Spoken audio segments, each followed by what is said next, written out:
এখন বক্তব্য নিয়ে আসবেন কোটি ইউনিয়ন আওয়ামী লীগের সংগ্রামী সাধারণ সম্পাদক, কোটি ঐতিহ্যবাহী বালিকা উচ্চ বিদ্যালয়ের সম্মানিত সভাপতি, কোটি ইউনিয়ন বিভিন্ন শিক্ষা প্রতিষ্ঠানের সভাপতি সদস্য এবং অত্র অটলবিহারী উচ্চ বিদ্যালয়ের সাবেক সভাপতি, শ্রদ্ধাভাজন ব্যক্তিত্ব জনাব সাইদুর রহমান স্বপন। জনাব সাইদুর রহমান স্বপন ভাইকে বক্তব্য প্রদানের জন্য অনুরোধ করছি।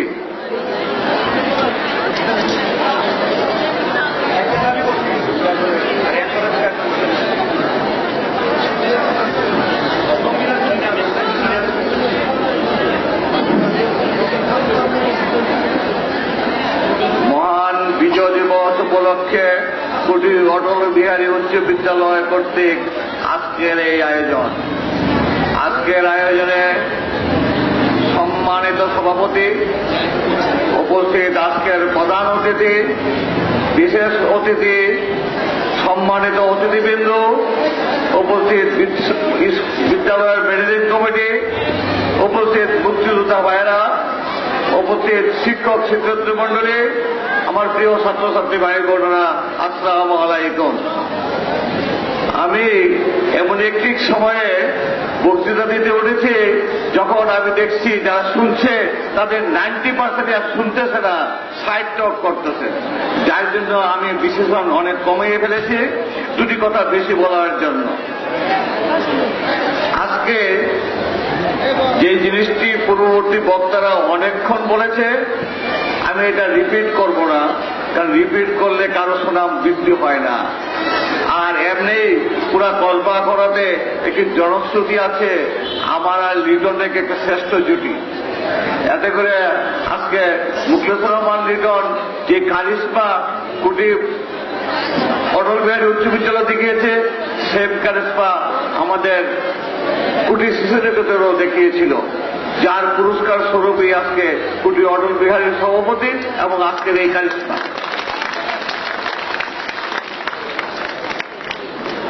কারণ একটি কথা আছে, এখন যৌবন যার, যুদ্ধে যাবার সময় তার। এখন অনেক কিছুই আমাকে দিয়ে আর হবে না, এখন লিডারের মতো উদ্যমী পুরুষদের দরকার।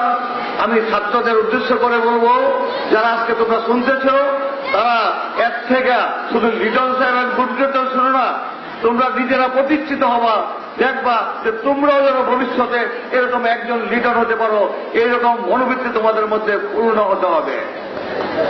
আমি খুব অসুস্থ মানুষ, কিন্তু নিজেকে তখন আর অসুস্থ মনে করি না। আজকে আমাদের প্রাণপ্রিয় একজন নেতা মুন্সি মোতাহার হোসেন সাহেব মঞ্চে এসেছিলেন, ওনার বয়স 80 বছরের উপরে। তখন নিজেকে মনে হয় যে আমি অসুস্থ, আমিও তরুণ। বাবা অমরুদ্ধ সাহাকে যখন দেখি মনে হয় যে ওনার মধ্যে এখনো তরুণত্ব কাজ করে, যদিও হাঁটতে চলতে পারে না।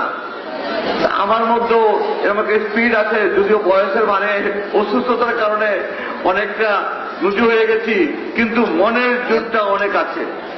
আমি তোমাদেরকে আশা করব যে তোমরা ভবিষ্যতে আজকে লিটন সাহেব যে কীর্তি দেখিয়েছে, তোমরা নিজে নিজে প্রণ করো যে আমরাও যদি সুযোগ পাই, আমরাও একবার লিটন সাহেব থেকে আরো বড় কিছু করে দেখিয়ে দেব যে ইচ্ছা থাকলে, উদ্যম থাকলে অনেক কিছুই সম্ভব। কারণ ব্যক্তিগতভাবে লিটনের সাথে আমার খুব ভালো সম্পর্ক, এবং লিটন এমন কোনো কাজ করে না যেটা আমার সাথে পরামর্শ করে না। এবং আমরা দুজনের মধ্যে একটা জিনিস, আমি যদি ঢাকায় থাকি আর কুটি থাকে, দুইজনের মনোভাব দুইজন বুঝি। তো আমি আজকে আরেকটি কথা বলি আপনাদেরকে, যে আজকে যারা উপস্থাপক, আজকে যে যারা সভাপতি, আজকে যে প্রধান অতিথি, আজকে যে প্রাইমারি স্কুলের সভাপতি, ওনারা ক্লাসমেট বন্ধু। আজকে দুইজন বিশেষ অতিথিও, আমরাও ক্লাসমেট, আমরাও বন্ধু, আমরাও দুজনে স্কুলের সভাপতি ছিলাম, মিল আমাদের মধ্যেও আছে।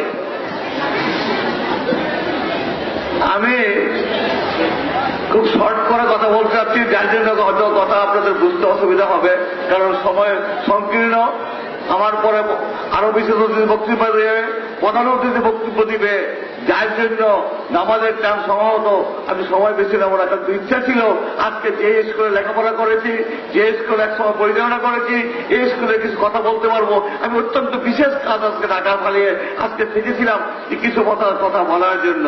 কিন্তু দুর্ভাগ্য আমার, যখনই আমাকে কথা বলতে দেওয়া হলো তখন আমি দেখি যে গণিতে যে সময় আমি বেশিক্ষণ কথা বলতে পারবো না। আজকে প্রধান অতিথির বক্তব্যের পূর্বে অন্য অতিথিদের বক্তব্য খুব ভালো লাগে না। আর আমার খুব শ্রেষ্ঠপদ প্রধান অতিথি, আমি আশা করব যে স্কুলে লেখাপড়া করেছে, যার উত্থান কুটি আজকের এই অবস্থানে যা কিছু শিখেছে সে কুটি থেকে আরম্ভ করেছে। আরেকটি দুর্ভাগ্যজনক ঘটনা, তার রাজনীতি করতে গিয়ে তার রক্তও কুটিতে চলেছে, সেই জিনিসটা হয়তো অনেকে জানেন না। এই কুটিটার জন্য অনেক সুখ স্মৃতি, অনেক দুঃখের স্মৃতি। তারপরও আমি বলবো, রাসূলের কাছে জীবনকে আল্লাহ তোমাকে অনেক ক্ষমতা দিয়েছে, অনেক শক্তি দিয়েছে। আজকে এই স্কুল তোমার বন্ধু যেভাবে উদ্যোগ দিয়েছে, আমি আশা করব তোমার ঘোষণায় আমরা যেন সবাই খুশি হয়ে যেতে পারি। আমি ব্যক্তিগতভাবে বেশি কিছু দাবি করব না, আমরা যেন এখানে যারা সবাই তোমার দিকে তাকিয়ে আছি, তোমার বক্তব্যে যেন আমরা সবাই খুশি হই, এই একটি কথাই তোমার প্রতি আমার আবেদন। আমার বন্ধু চেয়ারম্যান সাহেব, আমরাও সাথে থাকি। আমরা যতক্ষণ পর্যন্ত কুটি স্কুলের কাজগুলি সমাপ্ত না হবে, সরকারি অনুদান বিভিন্নভাবে আসতে গেলে পরিষদের মাধ্যমে আসে, যদিও আমাদেরকে অতীতে ওনারা সাহায্য করেছে। আমি কথা বলবো, যতক্ষণ পর্যন্ত শুধু বিল্ডিং হলে হবে না, এই বিল্ডিং এর ঋণমুক্ত না হতে পারা হয়, ততক্ষণ পর্যন্ত আমরা যেন, চেয়ারম্যান সাহেবও বলবে, আমরা যেন এই অবস্থাটা রাখি, তাকে ঋণমুক্ত করে যেন সভাপতিরা সমাপ্ত করতে পারে। আমি অনেক কথা বলার ছিল, খেয়ে ফেলেছি, কারণ যা কিছু টুকটাক শিখেছি এখানে। এবং আরেকটি জিনিস এখানে আজকে এসে মনে হয়েছে যে এখানে আজকে শুধু বিজয় মেলা না, আজকে যেন ছাত্র শিক্ষকেরও মেলা। আজকাল অনেকেই আমার শিক্ষকদেরকে পাই না, আজকে আমি 3 জন শিক্ষককে পেয়েছি, তাদের কাছ থেকে কিছু শিখেছিলাম। আজকে বিভিন্ন মঞ্চে বক্তব্য দিতে উঠি, ওনাদের সেই কারণ আমরা যারা এখানে লেখাপড়া করেছেন আপনারা জানেন, আমরা প্রাইমারি স্কুলে পড়েছি, অনেক বন্ধু বান্ধবের নাম মনে নাই। কলেজে পড়েছি, অনেক বন্ধু বান্ধবের নাম মনে নাই। বিশ্ববিদ্যালয়ের বন্ধু বান্ধবের নাম মনে থাকে না।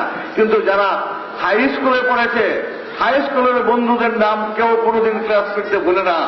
এরকম একটা স্কুলে লেখাপড়া করেছে, আমার আজকেও মনে আছে প্রত্যেকটি বন্ধুর নাম, যাদের কাছ থেকে 6 থেকে ক্লাস 10 পর্যন্ত লেখাপড়া করেছি। কিন্তু কলেজের বন্ধুদের নাম মনে নাই, প্রাইমারি স্কুলের বন্ধুদের মনে নাই। তো সেই একটি জায়গায় আজকে কথা বলতে উঠেছিলাম, অনেক কথা বলার ছিল। সৌভাগ্যক্রমে এই স্কুলে কিছুদিন আমিও সভাপতিত্ব করেছি। তা আমরা হয়তো দুজনের মতো এত সাহস ছিল না, সময় উপযোগী অবস্থান ছিল না। কারণ আজকে একটা জিনিস সবচেয়ে বড় শিক্ষণীয়, যে প্ল্যান থাকলে, উদ্যোগ থাকলে সবকিছুই সম্ভব। তার জন্য আপনারা যারা এখন আমাদের যারা উত্তরসূরি,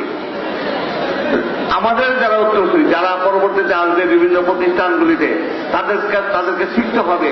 কারণ শুধু কুটি উচ্চ বিদ্যালয় না, এই নামগুলি মুখলেশ্বর নাম বা আমাদের সাথে বিভিন্নভাবে কুটি মসজিদকে আমরা সংস্কার করেছি, কুটি বালিকা উচ্চ বিদ্যালয় সংস্কার হয়েছে, কুটি কিছু শিশু নিকেতন সংস্কার হয়েছে, কুটি প্রাইমারি স্কুল, যে সরকারি প্রাইমারি স্কুল একসময় ঢুকে যেত না, সেটাও সংস্কার হয়েছে। সবগুলির মধ্যেই মুখলেশ্বর রহমান লিটনের অবদান আছে, আরো অনেকেরই আছে। তারা বয়সে তরুণ। আজকে আমাদেরকে শিখতে হবে। আমরা শুধু করে গেলাম, একজনের গুণকীর্তন গেলাম, এটা নয়। আমাদের মধ্যে আসতে হবে যে আমরাও পারব। আমি আবারও বক্তব্যের শেষ প্রান্তে যার ডাকে সাড়া দিয়ে 1971 সালে বাংলাদেশে মুক্তিযুদ্ধ অনুষ্ঠিত হয়েছিল, 30 লক্ষ শহীদের রক্তের বিনিময়ে, 2 লক্ষ মা-বোনের ইজ্জতের বিনিময়ে যে স্বাধীনতা এসেছিল, সেই শহীদদের প্রতি, মহান নেতার প্রতি গভীর শ্রদ্ধা জানিয়ে, এবং আজকে আমার মুক্তিযোদ্ধা ভাইয়েরা, ওনারা বয়সের বাজে আজকে রজু, তবু ওনাদের যে উদ্যম, কালকে ওনারা জয় বাংলা স্লোগান দিয়ে র্যালি করেছে, আমি তাদেরকে সালাম জানাই। ওনারা আমাদের শ্রেষ্ঠ সন্তান। আপনারা সবাই যতদিন জীবিত থাকবেন এই মুক্তিযোদ্ধাদের কথা মনে রাখবেন। কারণ আজকের যেমন মুখলেস রহমান লিটন সহজীবতার সহিত একটি বিল্ডিং নির্মাণ করে একটি স্কুলের চেহারা পরিবর্তন করে দিয়েছে। ওই দিন ওনারাও মুক্তিযুদ্ধের জীবন বাজি রেখে গিয়েছিল। মাত্র সারা পৃথিবীর ইতিহাসে নজিরবিহীন আজকে যেমন মুখলেস রহমান লিটন মাত্র 3 মাসে একটি বিল্ডিং সমাপ্ত করতে পেরেছে, সেদিন মাত্র 9 মাসে, যারা পৃথিবীতে যেটা সম্ভব না, আমাদের বাঙালি এই মুক্তিযোদ্ধারা প্রমাণ করেছে মাত্র 9 মাসের যুদ্ধে বাংলাদেশের মতো একজন মহান দেশকে ওরা স্বাধীন করতে পেরেছিল একমাত্র বঙ্গবন্ধুর আহ্বানে। ওনাদের একটাই ছিল, নেতা ছিল বঙ্গবন্ধু, মুখের স্লোগান ছিল জয় বাংলা।